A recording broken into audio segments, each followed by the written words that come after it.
Look at the beetles, a whole pile of beetles. This one right here, see the beetle right there? So smash it. Hey everybody, David Burns getting into a hive with you guys on an inspection. You learn so much when you watch somebody else do an inspection, I think. So I'm here to inspect a hive here. To me, I'm concerned about small hive beetle. If you're not familiar with small hive beetle, they can take over a hive pretty quick. I actually had a piece of plastic that comes with this bottom board that you can slide in and out. And when I slid it out, I had 3 or 4 small hive beetle larvae that were on the bottom board. And I don't remember seeing any up above. So I need to go in there and check. Our intention today is to do a brief look, make sure we got eggs, larvae, queen is laying good, but mainly just to see how the small hive beetle are doing. Hopefully we don't see any. So I brought my beetle traps and some oil. If we do see beetles, we're gonna put the traps in. So let's just go ahead. Anytime you do an inspection, you need to have an idea, kind of like, what are you gonna be doing? You know, you don't wanna just open a hive up willy-nilly, do 1,000 things, keep it open for an hour. You wanna go in there with a targeted task. And of course you can observe other things, but don't get caught up in looking at 5 things. Let's stay focused on making sure we got a queen, it's queen right with eggs, making sure we got a small hive beetle under control. A little smoke on the entrance there. Open the top cover kind of slowly, let the bees get used to the bright sunlight. Sometimes you'll notice that your beetles will always accumulate on the outside edges of the hive, like either these frames over here, if they have honey on them. That came out abruptly. All right, get ready to smash beetles. Are you ready? All right, there's one here in the middle. I got them confined to the top. So you're just looking across any beetles that you might see running around. You're gonna expect beetles to be in there. So let's look at these frames closest to the wall for beetles. First frame here doesn't have anything much going on. Okay, so we'll just set this aside. Gotta keep this hive smoked a little bit more. I judge it based on the number of bees that are coming up toward my veil and the bees that are flying around and watching what I'm doing. If you work a hive and the bees go about their business and they don't really act like they notice you, pretty calm hive. But if you open up a hive and already you got bees that are kind of pouncing on your veil or your hands or something, run your smoker a little bit more. Keep them calmed down.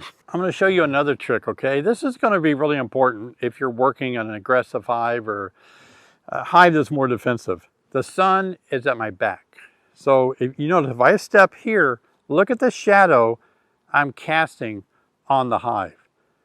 We don't want to do that. Obviously, that's going to create them knowing that someone is hovering over them. So I'm going to swap places with Patrick so that I can work from this side without casting a shadow over it. That will help keep them a little more calm as well. Another little tip. I don't like breathing on bees. I don't like casting shadows on bees. So the one against the wall, nothing much there yet. Set that aside. Boy, that bottom deep is really full of bees. I can see down through there. Work in slow motion with your smoker in unison with your movements. Yep. Come back, go slowly. All right, let's see what's on this. Looking for small hive beetle. Glancing, glancing, small hive beetle. No detection. This would be a good place for a beetle to be. Not a lot of bees and got some nectar in the middle there.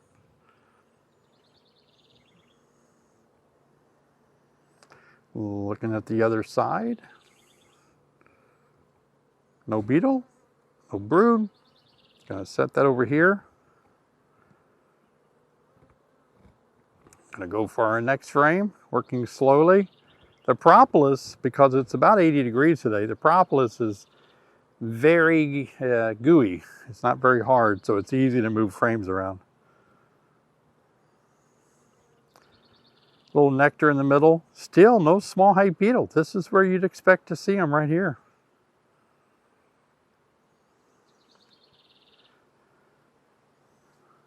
Feel bad for you, Patrick.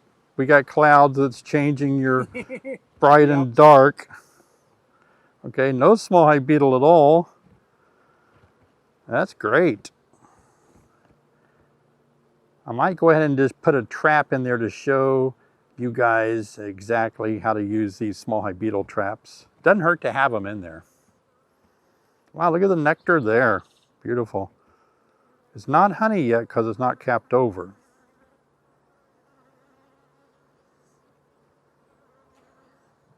Okay, we'll keep scooting across. Let's smoke them now. Got a few more on my face.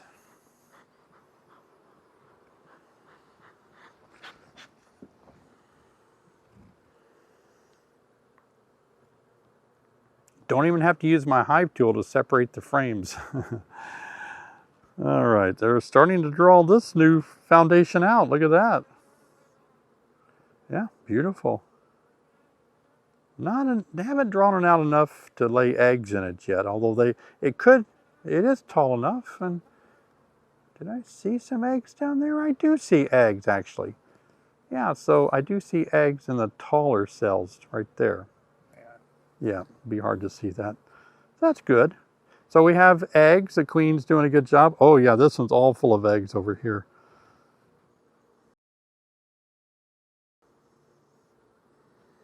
All right, let's look at the next frame, see what we got here. Get some bees out of our way. Oh.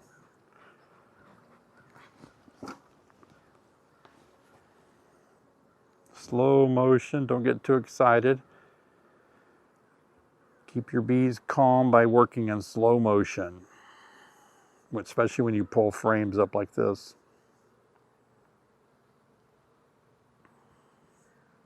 Ooh, beautiful frame of larvae. Oh my gosh, that's just so good. See young larvae, healthy larvae like that. Queen's doing a great job. No small hive beetle detection done up at the top at all. I really feel like I'd see them up here. And this is another frame of nothing but eggs. They have not hatched into larvae just yet.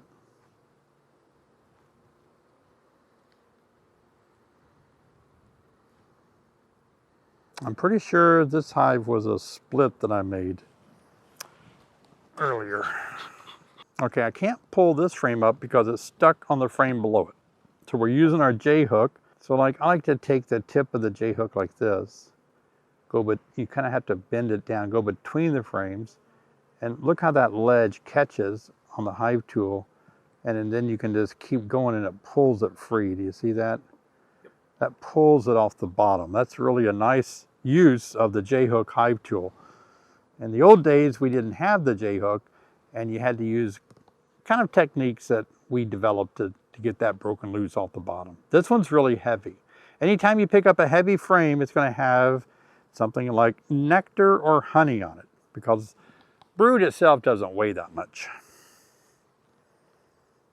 Pollen. Pollen has some weight to it, doesn't it? Got nectar at the top, pollen at the bottom.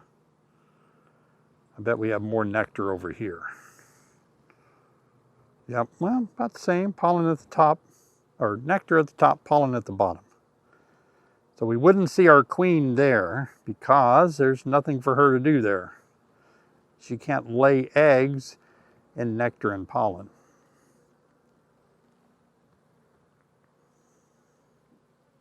Oh wow, she has filled this one up with eggs and larvae. Beautiful.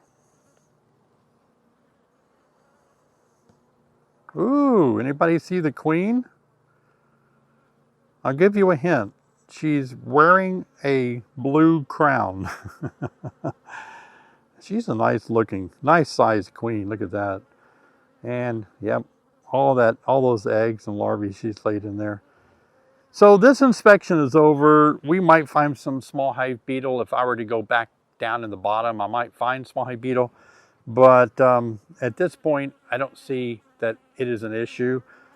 And but I'm going to go ahead and put a beetle trap up here, and I'm going to show you how you do that. And I think that'd be helpful. This is a beetle trap that I like using. These are disposable, and they're really handy to catch small hive beetles. Small hive beetle will be chased into these little grooves by the bees, and once they enter in these little grooves, they will crawl down into our vegetable oil and essentially suffocate. What I'm going to try to do is just squirt the oil in right there, and you can watch it fill up the tray. You get too close to the top, the beetles could just crawl out of there. We don't want to do that.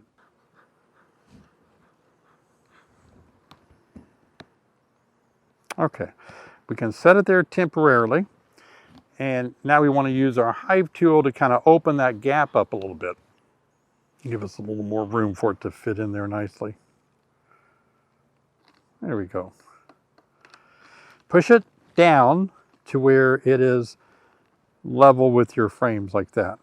Again, when we put the top on, you're going to have your small hive beetle that's going to go into this trap, and they're going to essentially drown in the oil. Now, if you ever want to, manipulate your frames, you got to be careful and take this off first so you don't spill oil. Now look at this right here. The beetles will go underneath this lip. And so it's important before you remove it, after you've had it on here a while, take your hive tool and just run it along like that. Careful not to cut it, but run it along. You can smash beetles that are underneath there like that. That will kill any small hive beetle that are hiding underneath there before you remove it. You'll be surprised how many will hide underneath there. I've got a great video that shows you how to harvest your honey, how to take it off the hive, how to extract the honey, how to strain it, and put it in a bottle. You got to watch this video. From hive to bottle, I'll see you guys over here.